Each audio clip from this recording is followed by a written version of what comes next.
특히 이제 자녀를 변화시키려면 남편이 필요하거든요. 남편하고 상담센터 같이 가자 그러는 게 얼마나 힘든 일인지 잠깐 얘기 드리면은, 남편은 엄마는 엄마 가면, 아이는 아이 가면 이렇게 있지만 아빠는 아빠 가면 말고 뭔가 하나 더 있어요. 그게 뭐냐면은 그 가장이라는 가면이 하나가 더 있어요. 무거워 그게. 그래서 상담센터 문을 연다라는 거는 내가 가장으로서 내가 잘 못 이끌었습니다 라고 인정을 해야 돼요, 문을 여는 순간. 그런데 그게 잘 되지 않아요. 모든 아빠들은 사실 그게 되게 힘듭니다.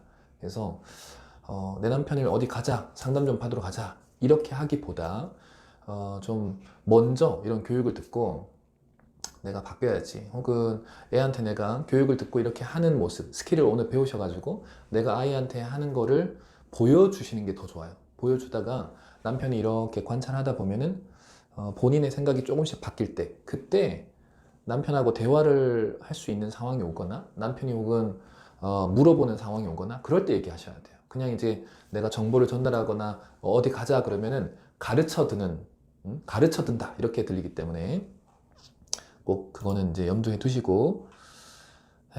잠시만요.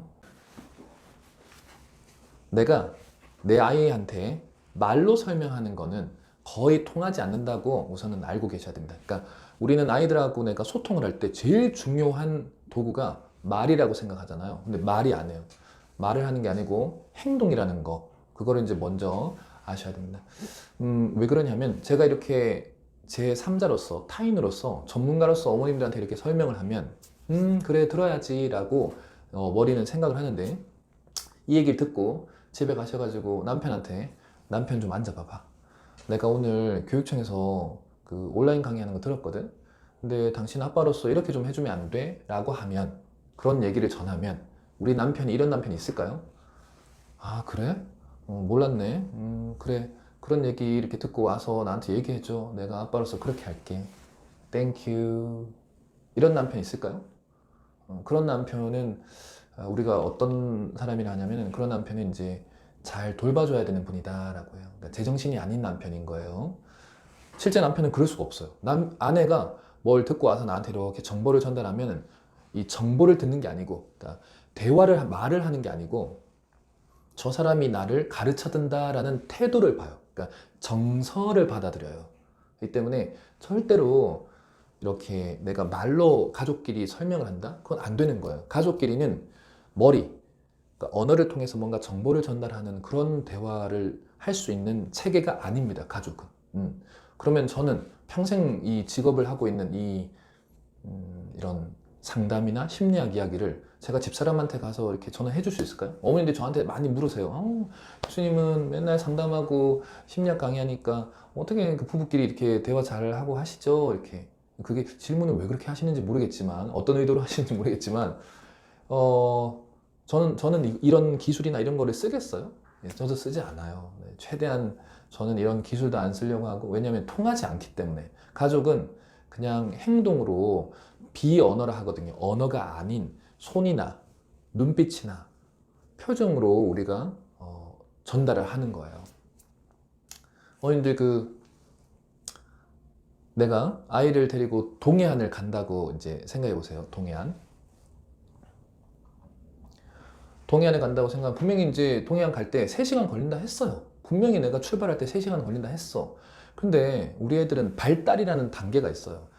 시간 개념도 없고 죽음이라는 개념도 없고 아무런 개념이 잘 안 잡힌 그런 나이대에 이 계단이 있는데, 우리는 계단을 다 올라와서 이제 세상을 걸어가는 어른인데, 아이들은 다 올라오지 않은 상태에서는 세상을 걸어갈 수가 없어요. 아직도 올라오는 단계인데 너는 왜 안 걷고 있니? 라고, 우리는 왜 빨리 안 자라니? 이런 기대를 너무 하고 있는 거예요. 그러다 보니 어떤 현장에서 문제가 생기냐, 여행을 갈 때 얘가 시간의 개념이 좀 있기를 원해. 우리처럼, 우리 부모처럼 얘들이 빨리 커가지고 우리가 인식하는 시간적 개념을 얘들도 갖고 있길 원해. 그럼 동해안 가는데 3시간 걸린다 했어요, 분명히 출발할 때. 근데 5분도 안 돼서 뒤에서 앉아가지고 엄마 얼마나 남았어? 그런다고. 분명히 출발할 때 3시간 걸린다 했는데. 그럼 엄마가 처음에는 에너지가 있기 때문에, 지훈아, 엄마가 3시간 걸린다 했지. 이제 출발하는데 5분 됐는데 아직 3시간 남았어. 거기 과자 먹어. 뭐 이렇게 하겠죠. 근데 그 얘기 듣고 그냥 애가 잘 따라오나요? 또 5분 안 돼서 또 질문해요. 엄마 얼마나 남았어? 그런다. 이제 엄마가 한 3번 정도 그러면, 이제 출발한 지 10분도 안 됐는데 3번 정도 그러면 그만 좀 하라고 지훈아, 그만 좀 하라고 이렇게 화가 나겠죠. 실제 아이들은 그만큼 시간적 개념 자체도 거의 못 잡습니다. 제가 이게 아주 단편적인 하나의 개념을 설명한 건데, 그만큼 아이들은 우리가 갖고 있는, 살면서 부모로서 갖고 있는 이런 개념들을 거의 아이들은 잡지 못한 상태에서 성장하고 있다는 걸 아셔야 돼요.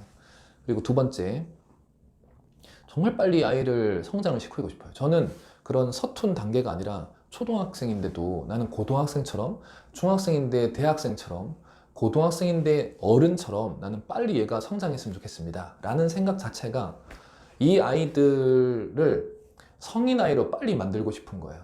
그러면 이 아이는 원래 서툴게 실수하면서 실패하면서 거쳐야 되는 그 단계를 나는 그냥 빼버리고 싶은 거예요. 그러면 어떻게 하는 게 제일 좋냐? 정말 그렇게 만들 수 있냐? 그렇게 할 수 있어요. 어떻게? 적나라하게 얘기 드릴게요. 오늘 사고가 나시면 돼요. 그럼 진짜 사고 나면 어떻게 되냐? 사고 나서 내가 병원에 누워서 생사를 오가는 상황을 아이한테 직면시켜주고 아이한테 정말 아픔을 주는 거예요. 엄마라는 사람이 사라질 수 있다는 거를 온몸으로 느끼게 한다면, 엄마가 누워 있어. 근데 아이가 병원 왔는데 엄마가 정말 죽을 수 있다는 걸 인식한다면, 우리 아이는 원래 거쳐야 되는 그 중간 단계를 다 상실하고 갑자기 어른이 돼요. 왜 그러냐?